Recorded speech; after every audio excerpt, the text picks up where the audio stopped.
আসসালামু আলাইকুম। পৃথিবীর যে প্রান্ত থেকে দেখছেন এবং শুনছেন সবাইকে শুভেচ্ছা জানাচ্ছি।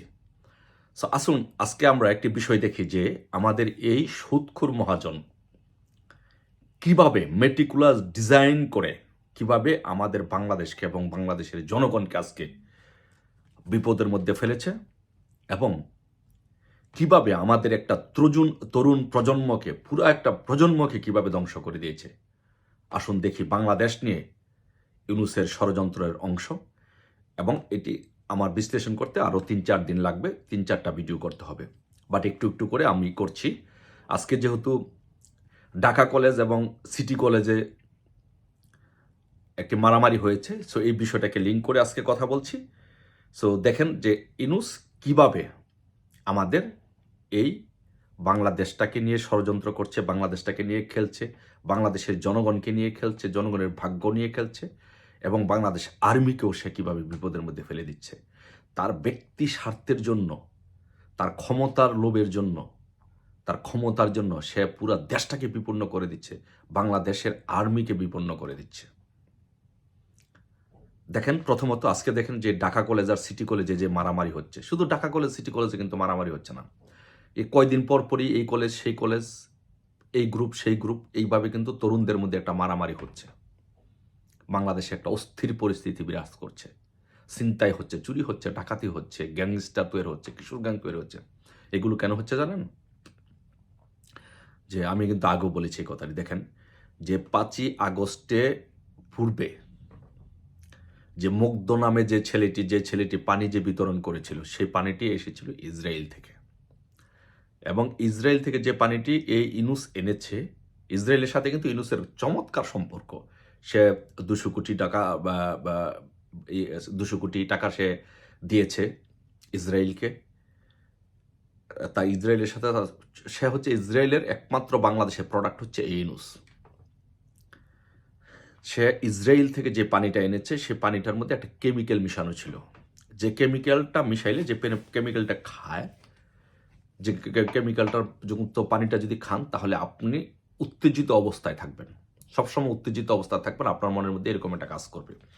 এর উদ্দেশ্য ছিল তখন যে মানে ছেলেদেরকে, তরুণ ছেলেদেরকে উত্তেজিত করে রাস্তায় নেমে আন্দোলনটা দানা বাঁধানোর জন্য সহিংসতা করানো, যাতে বেশি বেশি লাশ পড়ে, মানুষ মারা যায়, যাতে আন্দোলনটা দানা বাঁধে, চাঙ্গা বাঁধে। এটা ছিল তার মূল উদ্দেশ্য।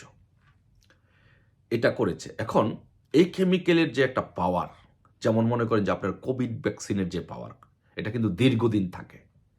যেমন আপনাকে যদি যখন অপারেশন করা হয়, অ্যানেস্থেসিয়া দেওয়া হয়, আপনি দেখবেন যে অল্প একটু অ্যানেস্থেসিয়া দেওয়ার পরেই কিন্তু আপনি কিন্তু ঘুমিয়ে পড়বেন। তারপর আপনার দেহে কাটক মারক যা কিছুই করুক না কেন, আপনি কিন্তু টের পাবেন না।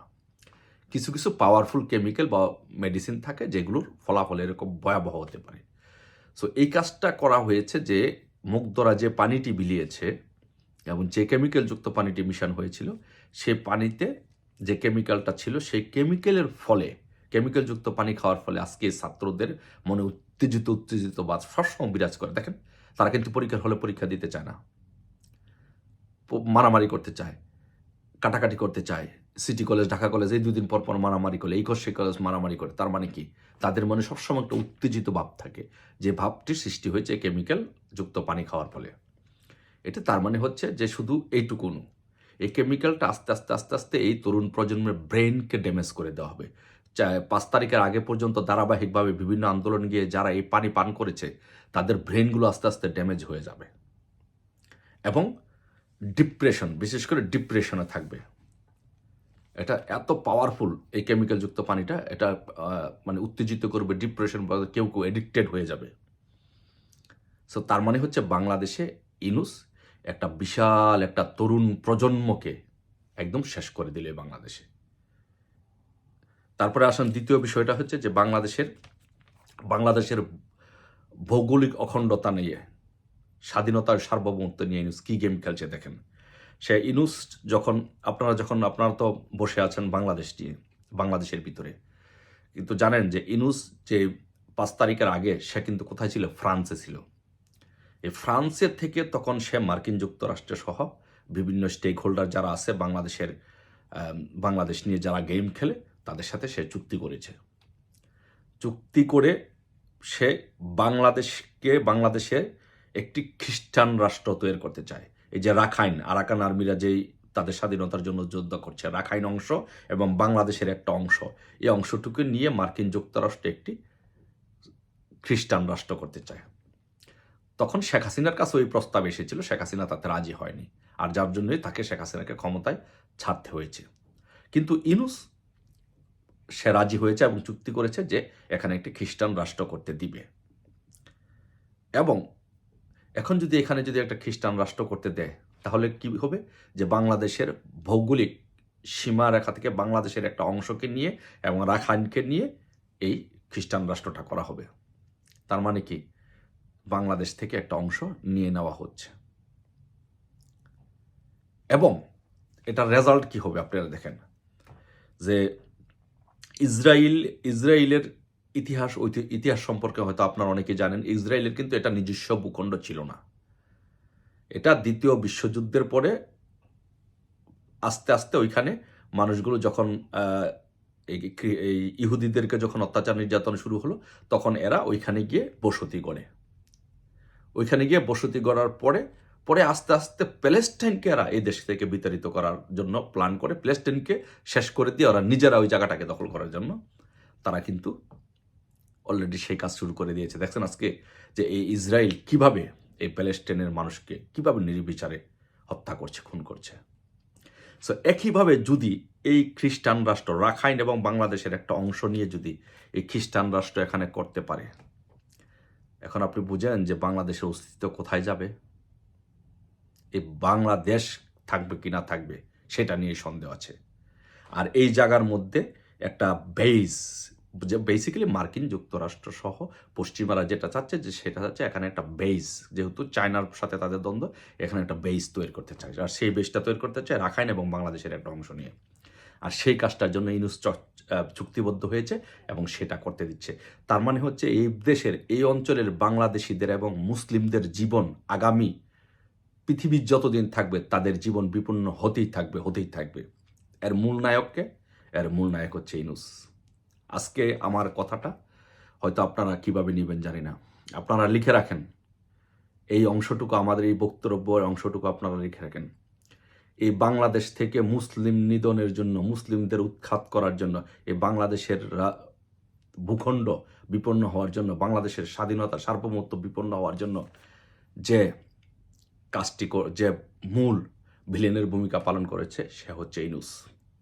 আজকে এই ইউনূস এখানে একটি খ্রিস্টান রাষ্ট্র বানানোর জন্য আজকে মার্কিন যুক্তরাষ্ট্র সহ অন্যান্যদের সাথে চুক্তিবদ্ধ হয়ে এটি বাস্তবায়ন করতে দিচ্ছে। এবং এই বেসটা যদি তৈরি করা হয় এখানে, বা যে কোনো সময় একটি কিন্তু আরাকান আর্মি যেহেতু মায়ানমারে জান্তা সরকার বাহিনীর সাথে যুদ্ধ করছে, এখানে কিন্তু জান্তা বাহিনী কিন্তু অ্যাটাক করতে পারে, চায়না তাদেরকে সহযোগিতা করতে পারে। সেক্ষেত্রে ইউনূস বাংলাদেশের আর্মিকে ব্যবহার করে এখানে যুদ্ধে লিপ্ত হতে পারে। তার মানে কি, তার মানে বাংলাদেশের আর্মিরা, একটা কথা আছে না যে পাপ যে করে কেউ রেহাই পায় না, তার ফল একটা ভোগ করতে হবে। 5ই আগস্টে বাংলাদেশের আর্মি একটা অংশ যে অন্যায় অপরাধ করেছে, একটা অংশ এই ইউনূসের মেটিকুলাস ডিজাইনের প্ল্যান হিসাবে আওয়ামী লীগ সরকারকে উৎখাত করার জন্য, এই দেশটাকে ধ্বংস করার জন্য যেভাবে কাজ করেছে, হয়তো তার ফল অন্যরা সহভোগ করতে হবে। যদি এই যুদ্ধে বাংলাদেশ আর্মিকেও যদি অংশগ্রহণ করতে হয়, তাহলে বাংলাদেশের আর্মির কত আর্মি মারা যাবে, কত আর্মিদের অস্তিত্ব কোথায় যাবে, এটি একটি বিবেচনা করে দেখেন। আমরা যুদ্ধ চাই না, শান্তি চাই। সেই জন্যই বঙ্গবন্ধু কন্যা শেখ হাসিনা সবার সাথে ভালো সম্পর্ক রেখে চলেছেন। কিন্তু আজকে ইউনূস এই দেশটাকে স্বাধীনতা সার্বভৌমত্বকে আজকে হুমকির মুখে ফেলে এখানে আজকে বাংলাদেশের একটি অংশ এবং রাখাইনকে নিয়ে খ্রিস্টান রাষ্ট্র করার জন্য এই ষড়যন্ত্র করে যাচ্ছে। আর আমরা যদি এখনই যদি সকলের দল ও মত নির্বিশেষে সকল ভেদাভেদ ভুলে যদি ইউনূসের বিরুদ্ধে ঐক্যবদ্ধ হতে না পারি, তাহলে বাংলাদেশ এর খেসারত দিবে আগামী কত শত বছর এর খেসারত দিবে। প্যালেস্টাইনের মতো শুধু যুদ্ধ করে যেতে হবে, কিন্তু বাংলাদেশে আর কোনোদিন শান্তি আসবে না। ভালো থাকবেন, সবার সুস্বাস্থ্য কামনা করি। জয় বাংলা, জয় বঙ্গবন্ধু।